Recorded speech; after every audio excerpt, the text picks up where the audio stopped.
Berkisah tentang seorang gadis bernama Ai yang mengalami kecelakaan di jalan raya bersama ibu dan adiknya Elle. Mereka semua terjepit di dalam mobil dan sesadarnya Ai melihat Elle yang berjalan di tengah jalan dan tertabrak untuk kedua kalinya. Sejak kejadian itulah Ai sering bermimpi buruk yang didiagnosa dokter sebagai stres pasca trauma. Ai diberikan obat dan diharuskan rutin menemui dokter. Menurut Ai, kondisi ibunya sendiri lebih memprihatinkan. Kadang dia terlihat normal, tapi terkadang dia berperilaku di luar nalar. Suatu hari ibunya mendapatkan boneka dari seorang dukun yang disebutnya sebagai Elle. Ada beberapa pantangan yang boleh dan tidak boleh dilakukan. Ibu diharuskan untuk menyiapkan makanan untuk boneka tersebut 3 kali sehari layaknya manusia. Boneka juga harus dimasukkan ke dalam kotak sebelum tengah malam dan syarat ketiga, boneka tidak boleh dibawa keluar melewati area yang sudah ditandai dengan tali sakral karena bisa membatalkan mantra pengikatnya. Ketiga syarat itu tidak boleh dilanggar jika sang ibu ingin terus bersama putri bungsunya. Ai menceritakan boneka itu kepada temannya Tum dan tentang segala penyesalannya di hari di mana dia meminta nyetir kepada ibunya yang berakhir kecelakaan. Tum menyarankan agar jangan terlalu menyalahkan diri sendiri dan yakin Elle tidak menyalahkannya, tapi lampu tiba-tiba berkedip seakan merespon. Sekilas ada hantu perempuan yang berdiri di depan pintu kamar dan Ai juga menyadarinya, tapi hantu itu lenyap setelah Ai menengok ke belakang. Ai kemudian berjalan ke lantai dasar karena mendengar suara. Ternyata di sana ada boneka Elle yang terkesan sedang nonton TV tanpa saluran. Ai mematikan TV dan boneka itu memalingkan wajahnya sambil tersenyum. Di waktu yang bersamaan, ibu menepuk pundaknya yang menanyakan kenapa dia mematikan TV padahal Elle sedang menonton. Kemudian ibu menyalakan TV itu kembali bahkan menemani boneka itu nonton. Ini situasi yang sangat sulit untuk Ai di mana dia sudah sakit, maknya lebih sakit lagi. Sang ibu bahkan bebel gak mau minum obat dan menolak ke dokter, malah memilih ke dukun buat ngembaliin Elle. Hanya Tum seorang yang menjadi teman curhatnya dan menurut Tum, ya sudahlah ya. Kalau semua itu bisa membuat sang ibu bahagia, toh semua orang mempunyai caranya sendiri untuk sembuh. Malamnya, Ai mengambil kotak boneka yang baru saja disimpan ibunya. Boneka itu dikeluarkan dan Elle bertanya apakah boneka itu beneran Elle atau bukan. Jam menunjukkan pukul 12:03. Boneka itu berubah menjadi Elle yang mengatakan saat merindukan Ai yang lalu memeluknya. Elle juga bercerita katanya sepi sekali sendirian, tapi kini bisa berkumpul kembali dengan keluarganya. Setelahnya, dia mulai galau yang berkata kenapa Ai meninggalkannya sendirian. Bahwa dia tidak ingin mati. ไม่จริงหรอกกูรู้ว่ามึงตั้งใจมึงมันก็แค่คนที่คอยเพราะมึงรู้ว่าแม่ไม่รักมึงมึงมันก็เป็นแค่หมาหัวเน่าได้ไงใช่มึงเป็นลูกรักของพ่อเฮียที่หนีลูกเมียไปหาพี่คนอื่น Sekarang Elle berubah lagi yang menangis sambil berkata tolong aku kesakitan dan menderita. Dia mengerang dan menjadi hantu seram yang berkata. Dan semua ini terjadi dalam mimpi Ai. Sebangunnya, Ai mendapati piaraannya yang bernama Jip-Jip sudah hilang dari sangkarnya. Ai mencarinya kemana-mana dan menanyakan kepada ibu, tapi sang ibu diam saja yang terus memotong sesuatu. Ai mendekat dan bertanya ulang, tapi ibu hanya menjawab tidak. Yang membuat Ai kesal itu saat dia menemukan obat ibunya yang dibuang dengan sengaja. Si ibu juga kesal saat ditegur dan membentak Ai untuk tidak mengganggunya karena dia sedang memasak untuk Elle. Ai menjadi marah dan membawa boneka itu yang rencananya akan dibuang tapi ibu melarang. Tarik-tarikan membuat baju boneka itu agak terbuka dan di sini Ai baru mengetahui bahwa boneka itu bertuliskan mantra. Ibu yang kesal mendorong Ai sampai terjatuh dan segera membawa bonekanya masuk. Malamnya, ibu ngobrol dengan Elle yang katanya penyakit kakaknya Ai sudah tidak bisa diobati. Ibu mengangguk-ngangguk seakan mendengar ucapan Elle padahal boneka itu diam saja. Seakan-akan ibu membenarkan opini boneka itu yang berkata mereka tidak lagi membutuhkan Ai. Cukup berdua saja. Ai sendiri berpikir untuk minggat tapi sebelum itu dia dibekap oleh ibunya sendiri dengan obat bius dari belakang. Setelah Ai pingsan, dia diikat di kursi dan ibu datang membawakan sup burung piaraannya. Kasian si Jip-Jip yang sudah jadi makanan yang kata ibu, ini semua atas permintaan Elle. Ai menolak memakan sup itu yang membuat maknya semakin marah. Ayahnya pun dibawa-bawa yang katanya Ai mewarisi watak ayahnya yang sama busuknya. Setelah itu, ibunya berubah lagi yang meminta maaf kepada Ai, tapi setelahnya kumat lagi gilanya. Dia berkata, "Oke El, ibu akan melakukan apa yang kau minta." Lalu dia pun membawa sekaleng insektisida sementara Ai mencoba melepaskan ikatan tangannya. Ibu berkata, El memberitahunya bahwa dia sangat kesepian, walaupun sudah kembali ke rumah itu. Jadi sekarang ibu ingin mengembalikan kebahagiaan mereka dan menenggak itu sampai habis. Setelahnya dia memaksa meminumkannya ke Ai sementara Ai sekuat mungkin melepaskan ikatan, lalu sang ibu pun terdorong. Lilin terjatuh dan membakar meja makan. Ai mencoba memuntahkan yang sedikit masuk ke dalam mulutnya dan sang ibu yang tadinya pingsan tiba-tiba bangun lagi yang sudah memegang lalu melakukan penyerangan. Sekali lagi sang ibu terdorong dan karena yang ditenggaknya tadi, dia pun mulai melemah. Saat-saat kritis begini, ibu berkata maaf kepada Ai dan dia hanya disuruh oleh boneka terkutuk itu. Ai mengingat pesan dukun yang berkata jangan membawa boneka melewati tali sakral karena akan membatalkan mantra pengikatnya dan inilah yang ingin dia lakukan. Anehnya lagi boneka itu hilang. Yang ada sekarang hanya sesosok hantu besar yang mencekiknya lalu semuanya menjadi gelap. Ada cuplikan saat ulang tahun Ai bersama keluarganya. Adiknya berkata, apapun yang terjadi, aku takkan pernah marah kepadamu. Setelahnya makhluk kejadian itu ditendang dari belakang oleh sang ibu yang membuatnya meregang dan kembali menjadi boneka. Ibu sudah tidak berdaya sekarang dan meminta Ai untuk mengeluarkan boneka tersebut dari rumah. Boneka itu pun segera dibawa melewati batas tali. Di dalam mimpi, El berkata, sekarang maafkanlah dirimu sendiri. Setelahnya, Ai kaget melihat tangannya baik-baik saja, padahal harusnya penuh dengan luka karena jam 12.05 keadaan rumah juga seperti tidak terjadi apa-apa dan jip-jip utuh di sangkarnya. Tapi yang aneh sekarang, boneka itu menjadi dua dan salah satunya memakai pakaian hitam seperti yang dikenakan sang ibu tadi. Seperti kata dokter bahwa Ai mengalami gangguan stres pasca trauma di mana kondisi ini bisa memicu halusinasi dan mimpi buruk berulang. Waktu itu Ai mengatakan kondisi ibunya bahkan lebih buruk dan bisakah ibunya sembuh, tapi dokter berkata, jadi yang terjadi selama ini adalah justru Ai yang menolak minum obat dan membuang obat tersebut ke tong sampah. Sebenarnya tidak hanya El tapi ibunya pun sudah meninggal dalam kecelakaan.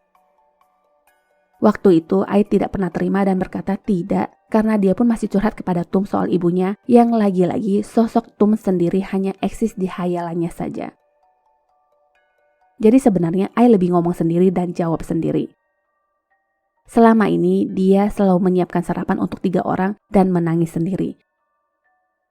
Suatu hari dia mencari di internet adakah kemungkinan dia bersama ibu dan adiknya lagi. Disinilah dia mendapatkan kontak seorang dukun dan meminta boneka tersebut. Dia diberikan 2 boneka sebagai sosok ibu dan adiknya El. Sekarang Ai baru tersadar penuh dan menangis sejadi-jadinya.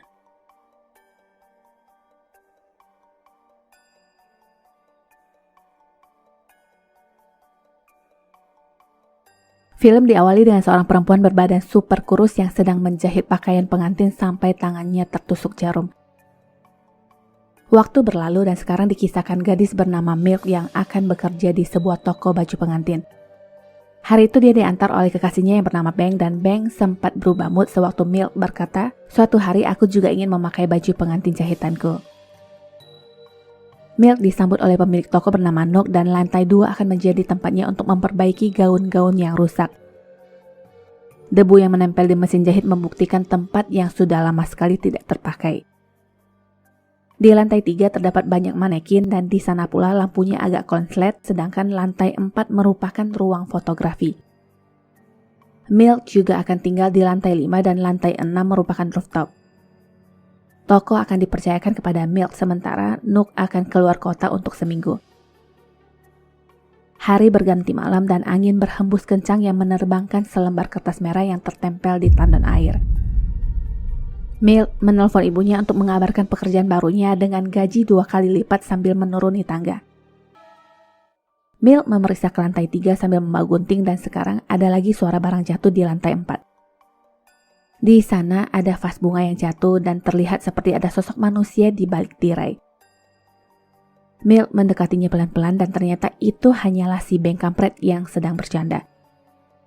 Milk merasa aneh sejak kapan Beng bisa menyelinap masuk, tapi Beng berkata bahwa Milk lah yang sudah membukakan pintu untuknya.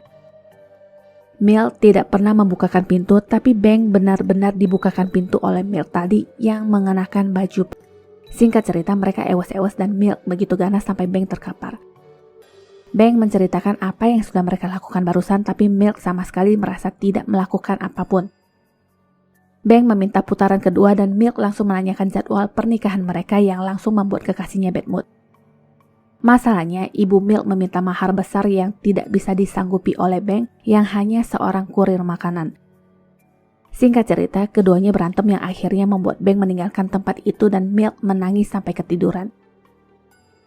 Sebangunnya, dia sudah berada di samping mesin jahit dengan sebotol obat pelangsing yang entah dari mana asalnya. Besoknya, Milk melihat telepon dari Beng yang banyak sekali di ponselnya, juga pesan singkat angkat teleponnya, segumpal rambut. Setelah itu, dia melihat seorang gadis yang mengenakan baju pengantin dengan gerakan patah-patah sambil tertawa yang ternyata hanyalah mimpi. Lagi-lagi ada botol obat diet yang sudah kosong dan Milk sempat tersenyum melihat gaun itu yang sepertinya dia tidak menyadari perasaannya sendiri barusan. Milk lalu mengerjakan gaun itu terburu-buru sampai tidak sengaja melukai tangannya. Yang dilakukan selanjutnya, dia mencabut rambut kepalanya dan menjadikan itu sebagai benang untuk menjahit baju tersebut sambil tersenyum. Besoknya begitu lagi sampai tibalah harinya Mile kembali ke toko.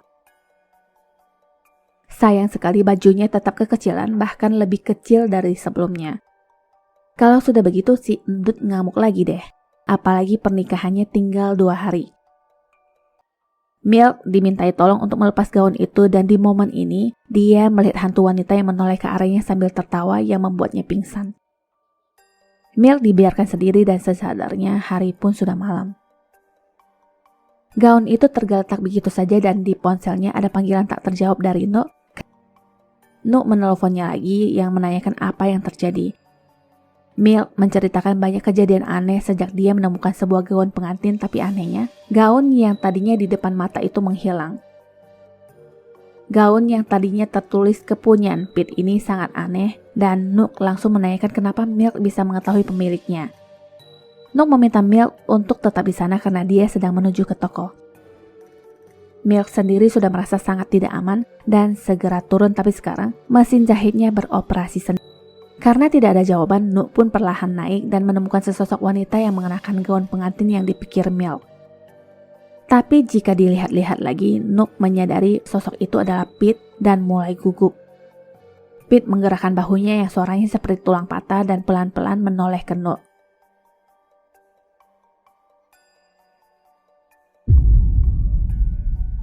Jadi ceritanya dulu, Pete adalah seorang penjahit gaun di toko Nuk yang bertubuh gempal. Pete juga memimpikan mengenakan gaun indah itu suatu hari, tapi apa daya badannya terlalu tebal. Suatu hari dia meminta Nuk untuk mengantarkannya ke klinik kecantikan agar impiannya tercapai. Singkat cerita, jadilah dia sedot lemak dan menjadi langsing. Pete menjadi sangat terharu dengan penampilan barunya, tapi dia juga sangat terobsesi menjadi kurus sampai naik setengah on saja. Obat itu ditenggak lagi sampai dia depresi sendiri dan berhalusinasi melihat sosok tubuh gempalnya di cermin, padahal aslinya sudah seukuran tengkorak melayang. Otot-otot mulai krak-krek dan rambutnya pun rontok. Obat diet dihajar terus sampai dia muat memakai gaun pengantin sesuai dengan ukuran standar kecantikannya. Suatu hari Nuk memperbesar ukuran baju buatannya dan Pete marah karena menurutnya gaun itu sudah sangat sempurna.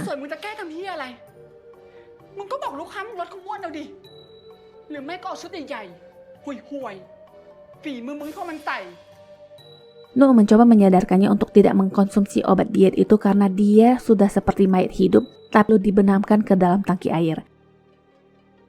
Akses ke rooftop pun digembok dan sekarang adalah waktunya pembalasan. Hantu Pete kembali yang langsung melakukan hal yang sama kepada Nuk. Dia meminta Nuk agar tidak mati duluan untuk menyaksikan impiannya terwujud sambil tertawa cekikikan. Setelahnya dia menyiapkan pernikahan dengan Mayat Bank. Setelah Milk yang tubuhnya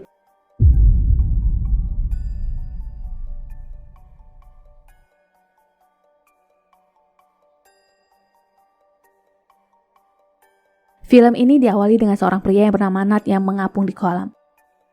Melihat itu, gadis bernama Dao langsung melompat yang ingin menyelamatkannya, tapi ternyata Nat mengaku hanya sedang bersantai. 8 tahun kemudian usia mereka sudah hampir 30 tahun dan mereka sudah menjadi sepasang kekasih. Hari itu mereka pergi ke kuil Bukit Hitam dan suara lonceng di sana selalu membuat kesan merinding. Saat Nat akan mengambil dupa, tangannya ditahan oleh si ibu penjaga kuil. Dia berkata anak zaman sekarang hanya melakukan rutinitas tanpa mengetahui latar belakang kuil. Si ibu lalu menceritakan kisah tentang legenda sejati Dewi Bukit Hitam yang dulunya adalah anak dari penjual ikan yang jatuh cinta kepada pangeran. Hubungan itu menjadi cinta terlarang akibat perbedaan status sosial dan karena tidak diizinkan oleh tetua, Dewi pun mengakhiri hidup. Nah, karena kisah cinta sejati inilah yang mendorong banyak pasangan untuk berdoa di kuil tersebut. Tapi sebenarnya kisahnya tidak sampai di sana karena sebenarnya sang pangeran ternyata sudah bertunangan. Intinya pangeran berselingkuh dengan sang dewi dan mencampakkan tunangannya, tapi pangeran pun tidak bisa melarikan diri dari kesalahannya. Roh sang dewi diceritakan kembali ke rumah pangeran dan tunangannya sambil memanggil badai hujan. Anehnya hujan itu terasa seakan menyayat tubuh pangeran sampai ke tulang dengan ribuan dan rahasia yang disembunyikan dari sang dewi pun terungkap di sini. Singkat cerita, pangeran dan tunangannya pun sampai tewas dan itulah identitas sejati sang dewi yang dipercaya bahwa cinta adalah masalah hidup dan mati. Terkadang dia akan menggunakan kekuatannya untuk membuat pasangan kekasih melihat jati diri satu sama lain. Jadi pikirkan baik-baik sebelum berdoa, jika tidak, mereka bisa melihat hal yang tidak diinginkan. Mendengar itu, Nat langsung pucat dan selama berdoa, dia juga terlihat tidak tenang. Ketika melakukan CMC, yang keluar stik nomor 12 dari masing-masing kaleng. Saat ingin membaca artinya, tulisannya tidak terbaca. Nat mengajak Dao segera pulang karena sebentar lagi gelap, tapi sebenarnya di kertas itu sedikit terbaca yang bertuliskan, namun cintamu akan bermasalah jika kamu menyembunyikan masalahmu. Jangan coba-coba untuk memendamnya, jika tidak, hubungan kalian akan berakhir. Nat teringat akan email tawaran pekerjaan kepadanya sebagai arsitek di Swedia, sedangkan Dao taunya Nat masih akan di Bangkok bersamanya untuk mengembangkan resort di Bukit Hitam. Ditambah, ayah dari Dao juga menaruh kepercayaan yang besar kepada Nat untuk proyek tersebut. Dao sendiri selalu mengajak Nat berjanji untuk selalu bersama-sama dan mengelola resort bareng-bareng sampai tua. Nat tidak tahu harus berkata apa. Sorenya di saat dia sendirian, Nat melihat sosok berpakaian hitam yang berdiri tak jauh dari villa, bahkan sosok itu masih ada walaupun sudah malam. Dia menjadi sangat gugup, lalu sosok itu menghilang saat Dao memanggilnya untuk mengambilkan air. Setelah itu, Nat segera naik ke atas dan di sini, dia lebih syok lagi melihat Dao ketakutan sambil menangis. Suara lonceng berbunyi dan dari balik dinding yang gelap, sosok berpakaian hitam itu muncul dengan wajah yang menyeramkan. Dao segera menarik Nat untuk pergi, tapi sosok itu sudah ada di depan pintu. Dia basah kuyup dengan mata melotot dan Nat langsung menarik Dao untuk segera kabur. Dao terjatuh dan Nat yang sudah di luar ruangan merasa seperti digores oleh air hujan. Sekujur tubuhnya dipenuhi luka sayatan, tapi semua itu hanyalah kehaluannya semata. Hantu itu mendekat dan menjatuhkan bacaan untuk CMC nomor 12 mereka di vihara kemarin sambil melotot ke Nat. Di sana jelas tertulis, jangan sembunyikan apapun di hatimu. Ungkapkan yang kau pendam dan jangan melarikan diri jika kalian tetap ingin hidup. Ungkapkan isi hati satu sama lain. Dao langsung bertanya ini soal apa dan hantu itu siap mencekik Dao. Nat meneriakinya untuk jangan dan hantu itu pun menghilang. Nat pun kemudian menceritakan bahwa tahun lalu dia sudah melamar di perusahaan Swedia dan dia diterima. Cita-cita Nat memang selalu ingin bekerja di luar negeri. Ini tentu membuat Dao sedih dan Dao memberitahunya bahwa tadi pagi dia juga berdoa agar menjadi tahu akan seperti apa hubungan mereka nanti. Dao menilai Nat tidak serius dengannya, tapi mau gimana lagi. Dia lalu masuk ke kamar sendiri dan dari belakang tangan hantu itu menariknya dan sekarang Dao ada di masa yang berbeda. Waktu itu dia hadir di acara baby shower temannya. Temannya menanyakan di mana Nat. Apakah mereka sedang bertengkar? Yang dijawab tidak. Lalu temannya berubah lagi yang menanyakan kapan tanggal pernikahan mereka. Setelah itu mereka semua kembali ke masa sekarang yang ternyata temannya tadi itu samaran dari hantu perempuan dan yang di sampingnya sekarang adalah Nat. Tak lama Dao kembali lagi ke masa itu dan sekarang temannya bertanya, apa yang kau katakan kepada teman-teman? Bisa diulang kembali? Dao mengatakan seperti ini.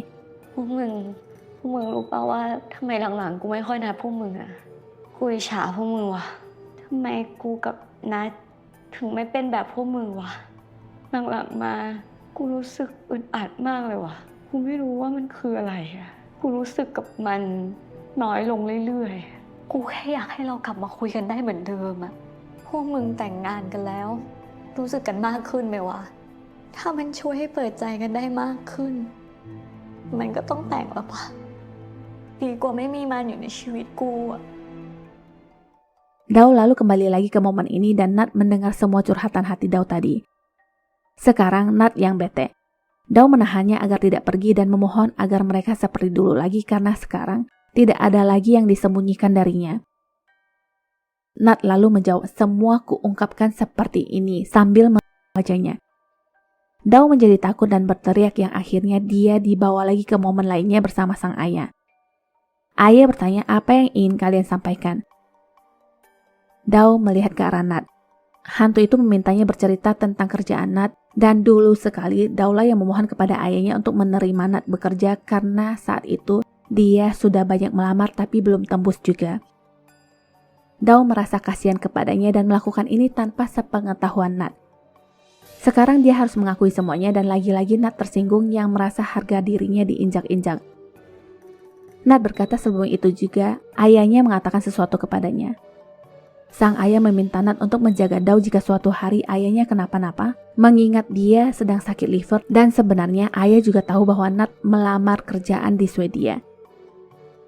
Jadi intinya Nat merasa dia seperti di kerangkeng yang gak bisa kemana-mana demi Dao. Dia terpaksa berbohong yang mengatakan lamarannya ditolak saat itu. Sekarang apa? Sang ayah ternyata sembuh dan Nat terlanjur mengambil semua proyeknya. Nat juga mengaku dia melamar kerjaan di luar karena itu satu-satunya kesempatan terakhir untuk terbebas dari jeratan Dao. Kenyataan memang pahit dan sekarang Dao berkata bahkan sebenarnya Nat juga bukan pilihan pria terbaik untuknya karena pada hari itu dia hanya sedang membutuhkan seorang pria saja mau siapapun itu. Siapa sangka Dao sudah terjerat dengan Nat dan sekarang hantu itu berbisik di telinga Dao yang berkata, tapi bukankah kau berdoa agar dia terjebak di sini bersamamu? Mendengar itu Dao langsung lari yang dikejar oleh Nat. Nat penasaran apa yang sudah Dao doakan. Dao yang berada di tengah guyuran hujan merasa seperti kulitnya tercabik-cabik dan Nat terus mendesaknya. Dao akhirnya menjawab sejak awal mereka pacaran dia meminta Dewi melakukan apapun agar Nat tetap bersamanya selamanya. Ini tentu dinilai terlalu egois dan Nat begitu emosi sampai mendorong Dao lalu keduanya terjatuh ke kolam. Nat mencekik sambil meminta dikembalikan 8 tahun yang hilang. Terdengar suara yang berkata, katakan kepadaku, kenapa kau menelungkup di air dan cerita dibawa ke hari di mana Nat mengapung di kolam 8 tahun lalu. Pertanyaan yang sama dilontarkan Dao kepada Nat kenapa dia menelungkupkan wajahnya ke air dan jawabannya karena dia patah hati. Jadi Nat baru saja putus dengan cinta pertamanya yang dipacari dari kelas 9. Nat merasa gadis itu akan menjadi labuan terakhirnya tapi ternyata pacarnya tidak berpikir demikian. Pacarnya malah berselingkuh dengan sahabatnya sendiri. Dao juga menceritakan keinginannya untuk mempunyai banyak teman karena selama ini dia itu hanya anak pemilik resort yang kesepian. Saat itu Nat menanggapi sebenarnya bukan masalah seberapa banyaknya teman tapi seseorang yang bisa mendengarkan, memahami dan tumbuh bersama itu sudah cukup. Itulah awal pertemuan dan hari jadian mereka dan sekarang masing-masing diingatkan kembali sampai ke akar-akarnya. Nat tersadar dan memeluk Dao sambil menangis. Semuanya menjadi jelas dan besoknya sebuah email masuk ke ponsel Nat yang menyelamati dirinya karena sudah menerima kerjaan di Swedia dan bagian HRD akan segera menghubunginya. Hantu itu juga berdiri di belakang mobil mereka dan Nat memperlihatkan emailnya kepada Dao. Dao berkata bahwa mereka akan mencari jalan keluar bersama lalu hantu itu pun menghilang. Seperti kata Nat sebelumnya, teman itu hanya perlu mendengar, mengerti, dan tumbuh bersama, bukan mengikat karena ego.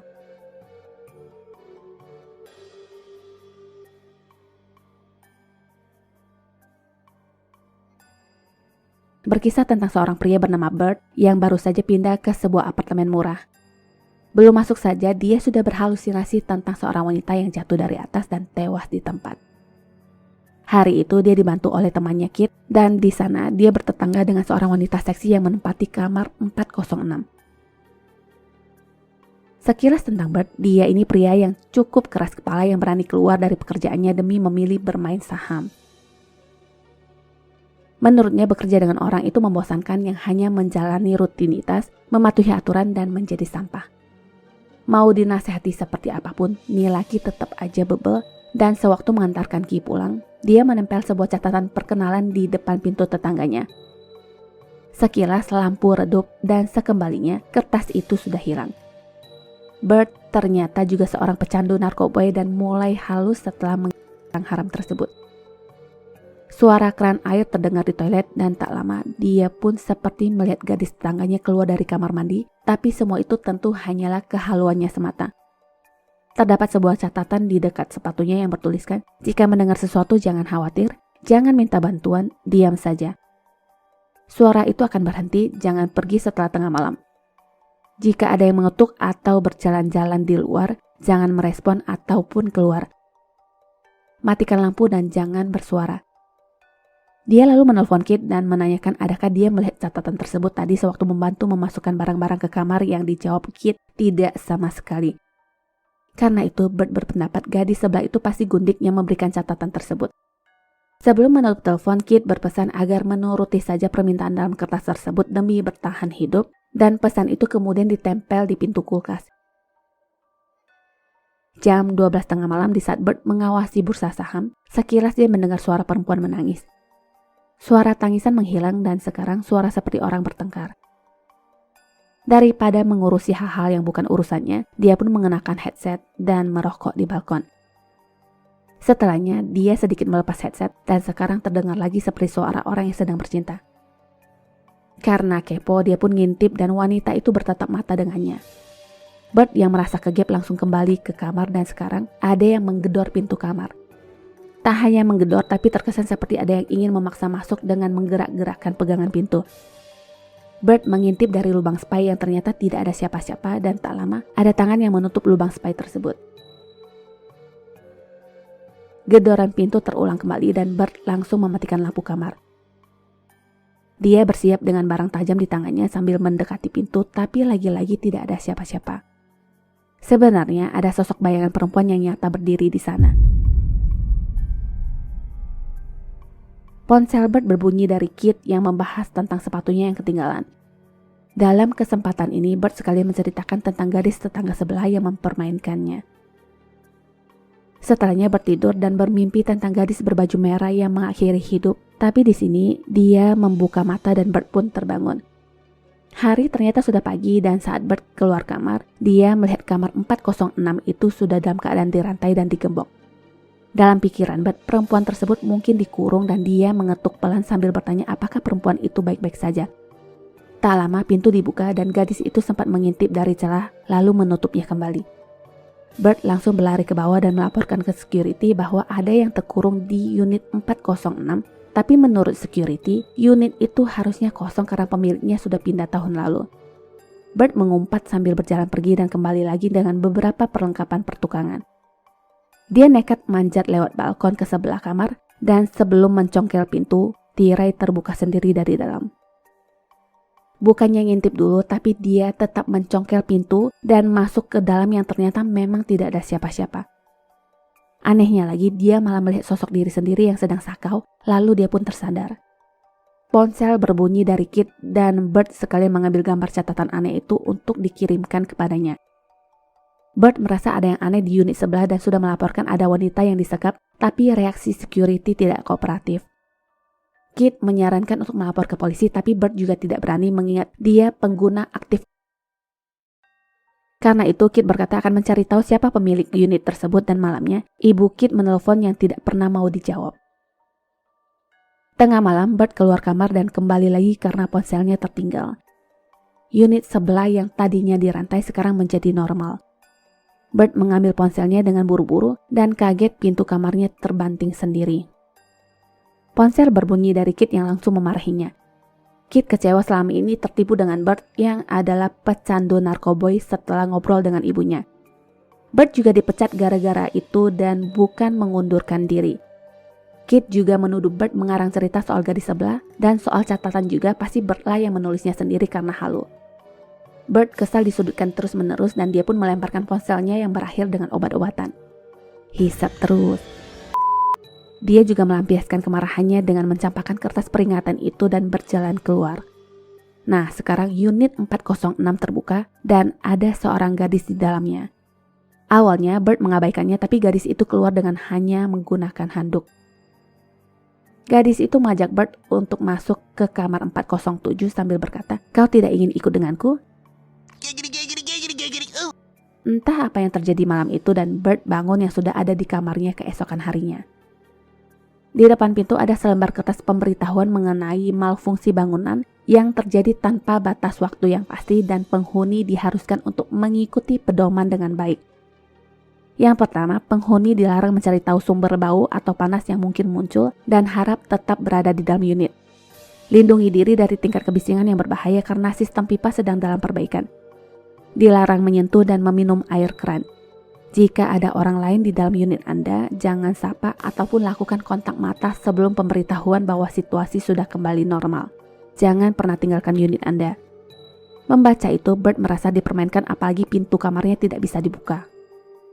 Ponsel rusak dan Bert meminta tolong lewat balkon tapi tak satu pun yang mendengarkannya. Tiba-tiba ada perempuan berpakaian merah yang duduk di railing dan menghilang.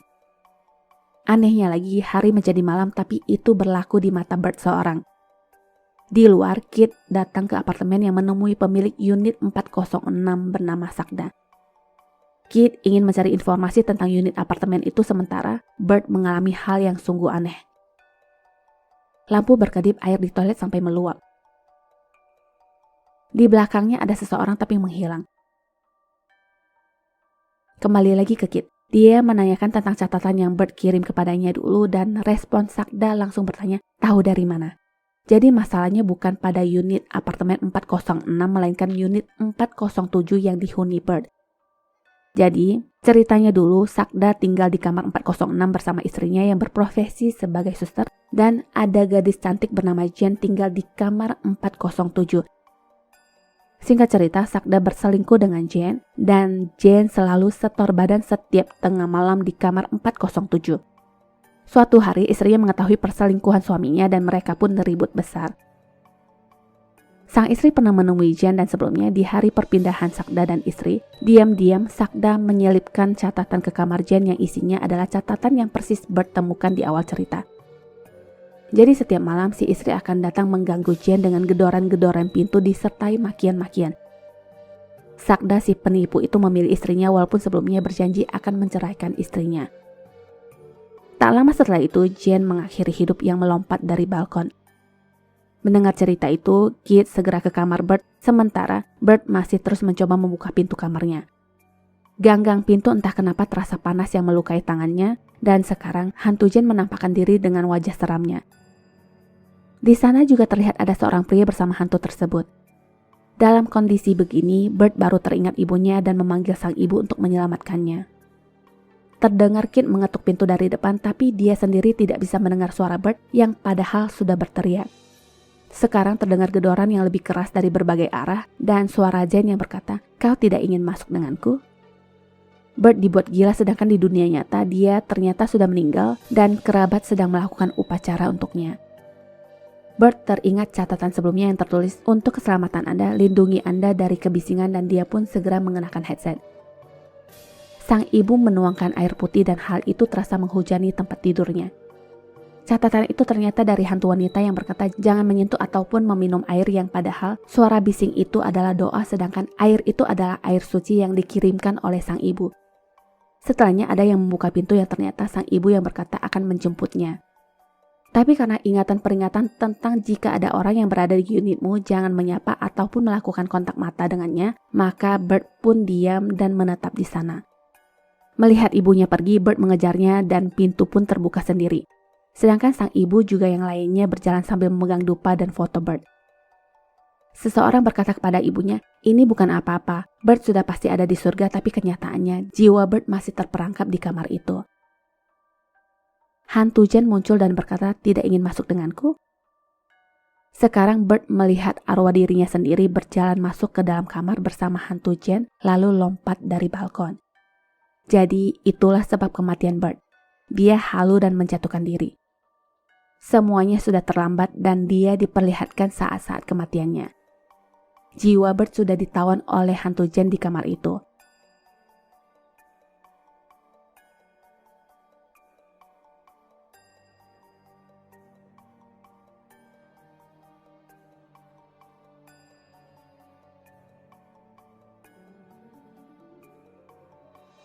Film diawali dengan seorang keesokan harinya di sekolah Nongsam. Seorang guru bernama Aoi akan mengajar di sana dan ini merupakan hari pertamanya sebagai guru.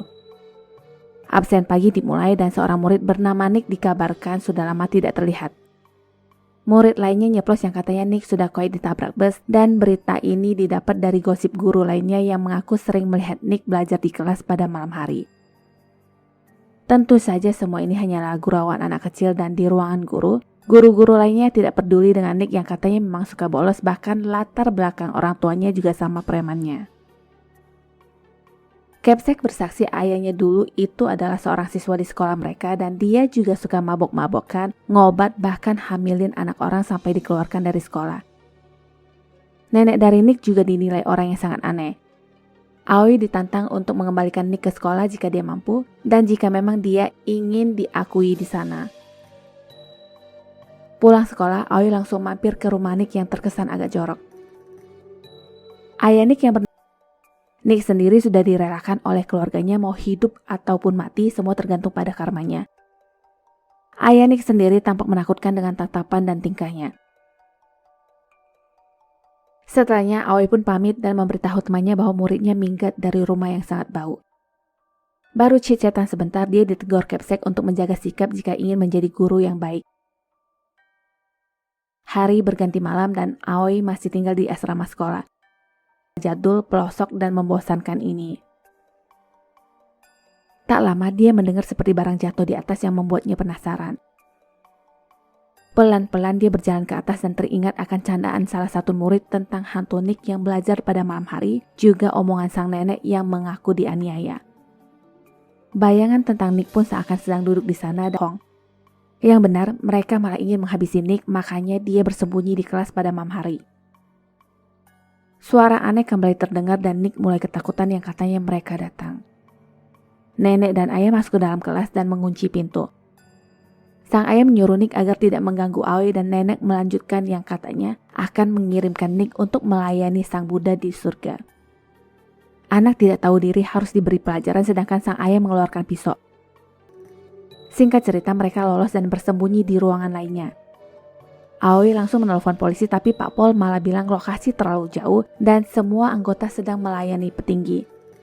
Jadinya mereka disuruh bersembunyi saja dulu.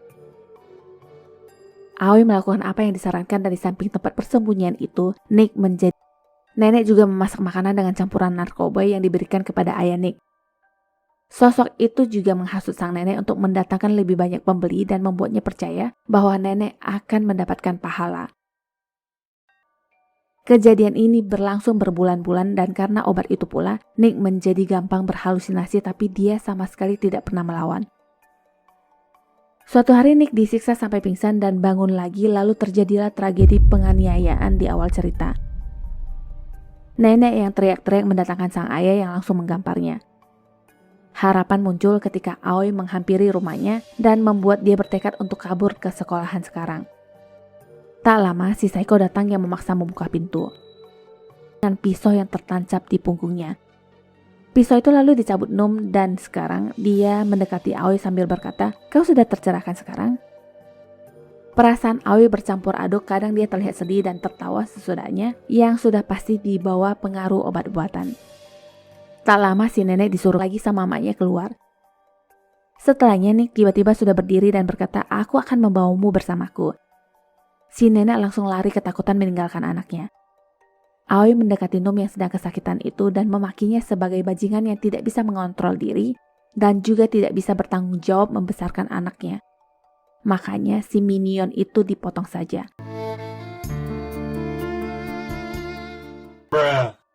Dia juga mengutuk jika di kelas sendiri Aoi seperti orang linglung dan berkata dia sudah berhasil membuat Nick kembali ke sekolah sambil tersenyum.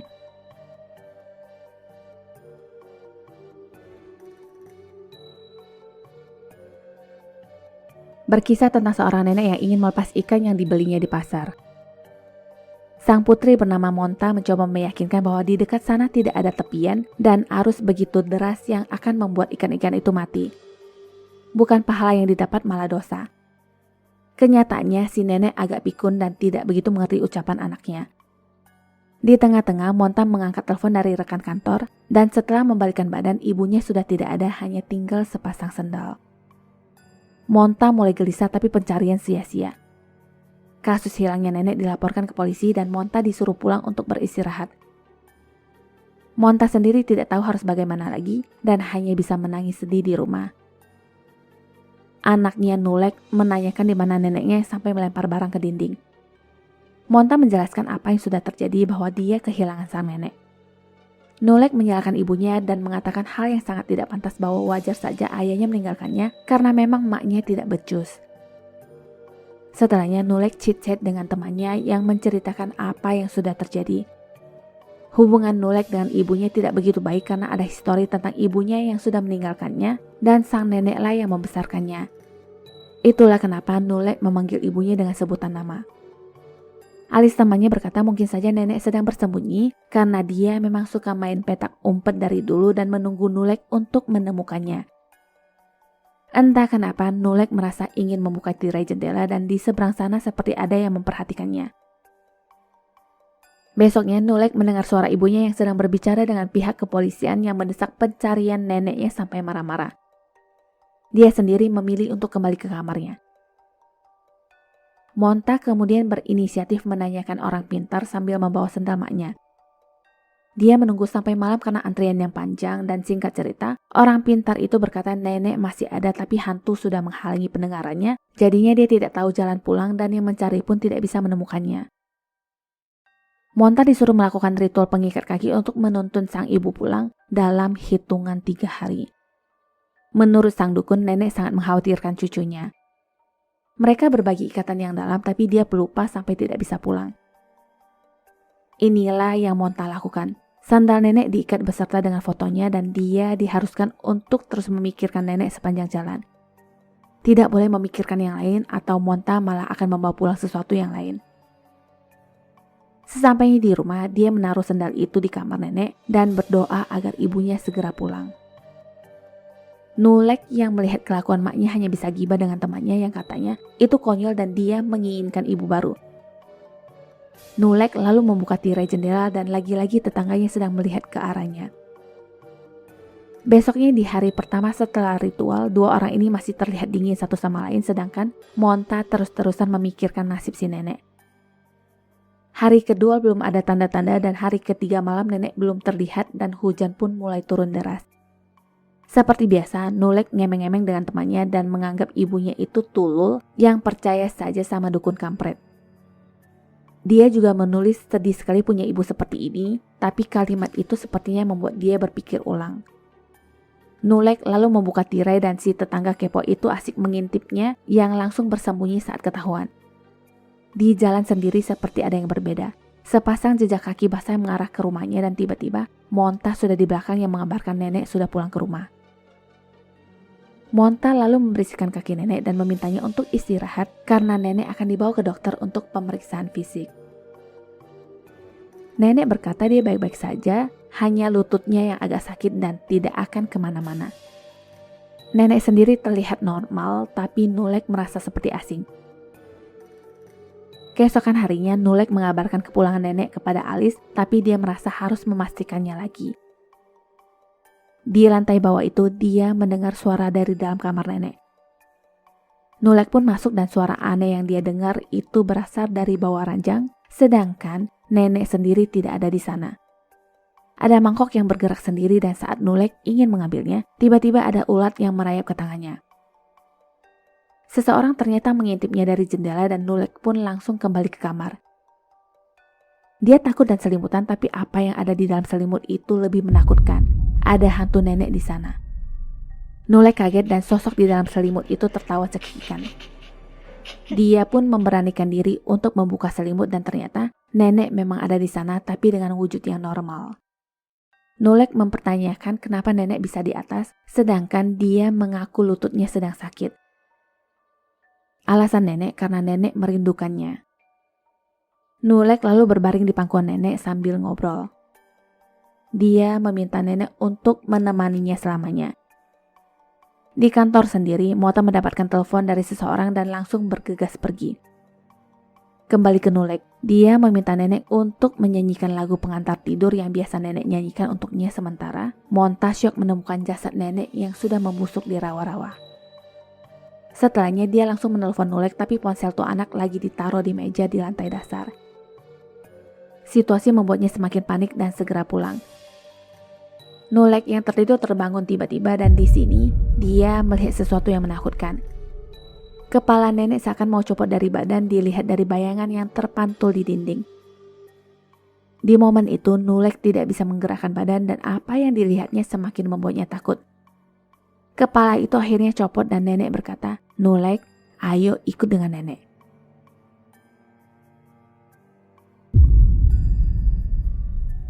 Sekarang nenek mengajak Nulek bermain petak umpet tapi Nulek menolak dan berkata dia sudah besar. Karena Nulek sudah besar, nenek pun membuat aturan baru sambil mengeluarkan pisau. Dia akan menghitung sampai 20 dan jika Nulek ketemu, maka satu kuping akan dihempaskan. Begitu seterusnya sampai leher pun akan digorok. Nulek menolak tapi nenek berkata dia tetap mau bermain dan mulai menghitung. Mau gak mau Nulek beranjak sedangkan ibunya Monta terus mencoba menghubunginya. Rumah seakan mendekapnya yang tidak memperbolehkan Nulek untuk keluar dengan jendela-jendela dan pintu yang tertutup sendiri. Nulek pun kemudian masuk ke kamar neneknya dan memilih lemari sebagai tempat persembunyian. Tapi kalau dipikir-pikir lagi, sebaiknya dia membuat trik dan menjepit bajunya ke dalam lemari. Tiba-tiba ada binatang yang jatuh ke tangannya, lalu dia pun memilih bersembunyi di lemari dapur. Hitungan ke-20 nenek datang. Terdengar nenek membuka lemari-lemari dan mencarinya. Sekarang terlihat kaki nenek yang menuju ke dapur, lalu berjalan pergi. Merasa aman, Nulek membuka pintu lemari dan hantu nenek tiba-tiba sudah ada di sampingnya.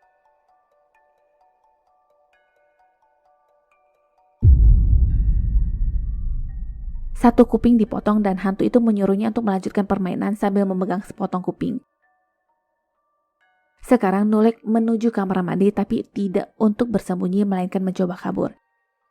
Dia memecahkan kaca jendela tapi nenek curang melewatkan hitungan ke-8 dan 18 langsung loncat ke 9 dan 19. Nenek tertawa girang dan menggedor pintu toilet sementara Nulek masih kesulitan untuk keluar. Untung saja di saat pisau itu akan diarahkan, Nulek akhirnya berhasil kabur, tapi hantu nenek seakan muncul di mana-mana dan mengejarnya. Nulek sudah kelelahan dan jatuh di jalan. Sebuah mobil pun datang yang tak sengaja menggilasnya yang ternyata mobil Monta. Merasa dia menggilas sesuatu, Monta turun dan hanya menemukan sandal nenek di sana. Sendal itu dibawa masuk ke dalam mobil dan ternyata bukan sendal nenek melainkan sendal Nulek yang terikat satu dengan fotonya. Cerita pun dibawa kembali sebelum semua ini terjadi. Waktu Monta pulang dan mengabarkan hilangnya nenek, Nulek kesal dan melemparkan barang ke dinding. Nah, tetangga rese ini diam-diam merekam rumah Monta yang katanya sering terjadi hal-hal aneh. Penghuni rumah hanya satu orang wanita dan kenyataannya Nulek kabur dari rumah karena berantem dengan ibunya waktu itu. Setelahnya Nulek mengalami kecelakaan dan meninggal di tempat. Monta sendiri tidak mengetahui itu dan terus melakukan ritual untuk memanggil putrinya kembali dengan cara yang sama seperti memanggil nenek. Tetangga kepo ini hanya mengambil kesempatan untuk ngonten, dan di saat dia menceritakan kisah Nulek, komputernya tiba-tiba mati dan terlihat bayangan yang sedang berdiri di sampingnya. Tidak hanya satu tapi dua, yang tak lain adalah Nulek dan neneknya. Pria itu kemudian merasakan ada yang aneh dan leher itu pun seperti mau copot.